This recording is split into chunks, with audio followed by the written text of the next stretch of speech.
السلام علیکم ورحمۃ اللہ وبرکاتہ۔ حدیث ہم تک کیسے پہنچی، اس حوالے سے ہم بات کر رہے تھے۔ حدیث ہم تک 3 ادوار کے ذریعے پہنچی ہے۔ سب سے پہلا دور صحابہ کرام رضوان اللہ تعالی علیہم اجمعین کا دور تھا۔ اس دور کے بارے میں ہم مختصراً گفتگو کر چکے ہیں۔ اب ہم دوسرے دور کے بارے میں بات کرنے لگے ہیں۔ دوسرا دور صحابہ کرام رضوان اللہ تعالی علیہم اجمعین کے براہ راست شاگردوں پر مبنی ہے، جن کو تابعین کہا جاتا ہے۔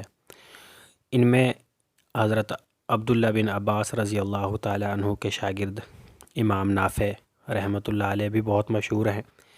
امام مالک رحمۃ اللہ علیہ نے امام نافع سے پڑھا، ان سے بہت سی روایات لی ہیں، بلکہ امام بخاری رحمۃ اللہ علیہ نے امام مالک نے امام نافع سے جو حدیث لی اور امام نافع نے جو حضرت ابن عمر رضی اللہ تعالیٰ عنہ سے جو حدیث لی، یعنی مالک عن نافع عن ابن عمر، یہ جو سند ہے اس کو امام بخاری رحمۃ اللہ علیہ سلسلۃ الذہب یعنی گولڈن چین قرار دیتے ہیں کہ یہ سب سے صحیح ترین سند ہے، یعنی اس سند سے جو بھی حدیث ہم تک پہنچے وہ سب سے بہترین سند ہے۔ اس کو گولڈن چین یعنی سلسلۃ الذہب کہا جاتا ہے۔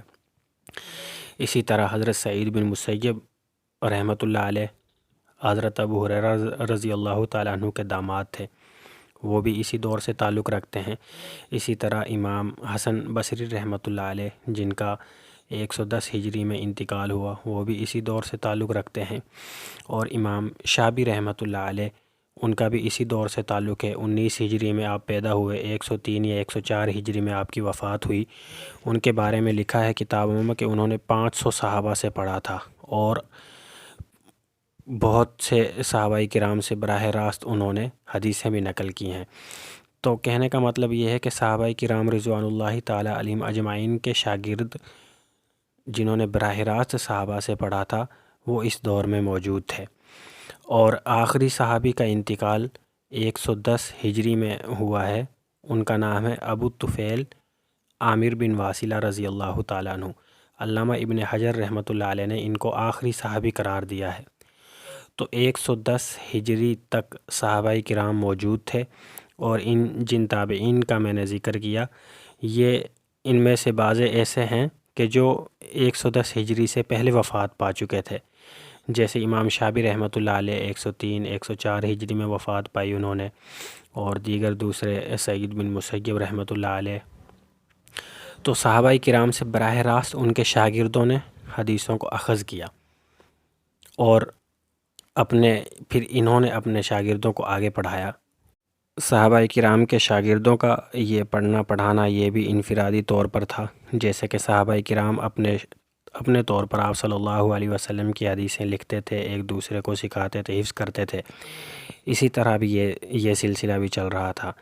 اس کے بعد خلیفہ عمر بن عبدالعزیز رحمۃ اللہ علیہ جو 99 ہجری میں خلافت پر فائز ہوئے، انہوں نے اس طرف سب سے پہلے توجہ کی کہ سرکاری طور پر حدیثوں کو کتابی شکل کے اندر جمع کیا جائے۔ 99 ہجری سے پہلے جو حدیثیں تھیں وہ کسی ترتیب کے بغیر کتابوں میں موجود تھی، مطلب جس صحابی کے پاس جو حدیثیں تھیں انہوں نے اس کو اپنی کتاب میں لکھا ہوا تھا۔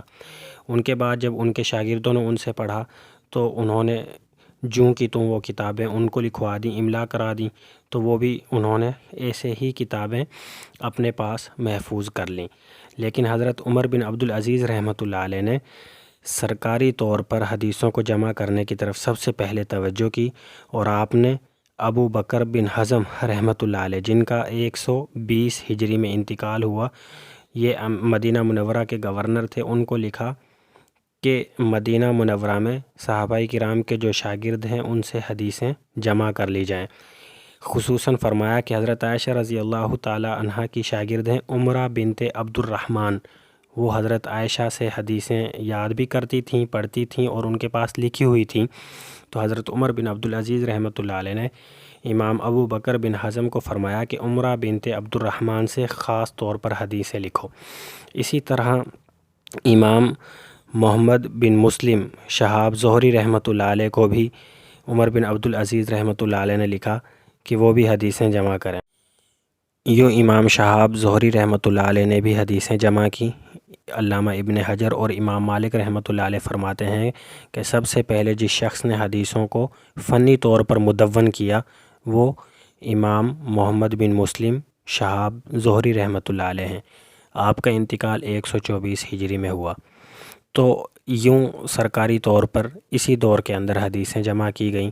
اس کے بعد یہ جو حدیثیں حضرت عمر بن عبدالعزیز رحمۃ اللہ علیہ نے جمع کروائی تھیں، یہ بھی ایک اس ترتیب کے مطابق نہیں تھیں کہ جس میں ہر فن کی حدیث کو الگ الگ لکھا جائے۔ اس ترتیب میں ان ائمہ نے صحابہ کرام سے منقول حدیثوں کو ایک کتاب میں جمع کر دیا اور سادہ انداز میں کتابی شکل میں حدیثوں کو جمع کر دیا۔ اسی دور میں بہت سے دوسرے ائمہ کرام نے خود بہت سی حدیثوں کی کتابیں جمع کی، جن میں مغازی موسیٰ بن عقبہ رحمۃ اللہ علیہ، یہ موسیٰ بن عقبہ 144 ہجری میں ان کی وفات ہوئی۔ انہوں نے آپ صلی اللہ علیہ وسلم کے غزوات یعنی آپ صلی اللہ علیہ وسلم کی جنگی مہمات کا بیان اپنی کتاب کے اندر مرتب فرمایا۔ اسی طرح کتاب الآثار کے نام سے یہ کتاب امام ابو حنیفہ رحمۃ اللہ علیہ نے اپنے شاگردوں کو املا کرائی تھی، اور اسی طرح امام مالک رحمۃ اللہ علیہ کی کتاب منظر عام پہ آئی، موطا امام مالک رحمۃ اللہ علیہ نے 179 میں وفات پائی، اور آپ کی مشہور کتاب ہے جو آج بھی موجود ہے اور بارہا چھپ چکی ہے اور پڑھائی جاتی ہے مدارس کے اندر۔ اسی طرح کتاب الجہاد کے نام سے ایک کتاب حضرت عبداللہ بن مبارک رحمۃ اللہ علیہ نے، جن کی وفات 181 میں ہوئی، انہوں نے یہ کتاب لکھی اور آج بھی موجود ہے یہ کتاب۔ اسی طرح امام عبداللہ بن مبارک ہی نے کتاب الزہد کے نام سے ایک کتاب لکھی، وہ بھی آج موجود ہے۔ اور امام سفیان ثوری رحمۃ اللہ علیہ نے، جن کی وفات 198 میں ہوئی، انہوں نے جامع سفیان کے نام سے ایک کتاب لکھی۔ تو بہت سی کتابیں صحابہ کرام رضوان اللہ تعالی علیہم اجمعین کے شاگردوں نے مرتب فرمائیں۔ مختصر طور پہ ان میں سے چند کتابوں کا بھی ذکر کر دیا۔ تو صحابہ کرام کا دور پہلا دور ہے، اس کے بعد ان کے شاگردوں کا، آگے ان کے شاگردوں کا دور بنتا ہے، جس میں حضرت عمر بن عبدالعزیز رحمۃ اللہ علیہ نے سرکاری طور پر بھی حدیثوں کو جمع کروایا۔ اسی طرح اپنے طور پر بہت سے ائمہ نے حدیثیں جمع کیں، آگے پڑھائیں۔ شام میں امام مکحول رحمۃ اللہ علیہ حدیث کے امام تھے۔ امام مالک رحمۃ اللہ علیہ حدیث کا درس دیا کرتے تھے مدینہ منورہ میں۔ تو یہ سلسلہ صحابہ سے ان کے شاگردوں اور ان کے شاگردوں تک دوسرے دور کے اندر پہنچ چکا تھا، جس میں حدیثیں لکھی بھی گئیں اور ان کو یاد بھی کیا گیا اور آگے ان کو شاگردوں کو پڑھایا بھی گیا۔ تو یہ دوسرا دور ہے جس میں ہمیں بہت سی کتابوں کے نام معلوم ہوئے جو کہ آج بھی چھپی ہوئی موجود ہیں اور مدارس میں پڑھائی جاتی ہیں۔ تو یہ دوسرا دور حدیث کا، اس کا مختصر خاکہ میں نے آپ حضرات کے سامنے پیش کیا۔ انشاءاللہ اگلی نشست میں ہم حدیث کے تیسرے دور پر مفصل بحث کریں گے۔ والسلام علیکم ورحمۃ اللہ وبرکاتہ۔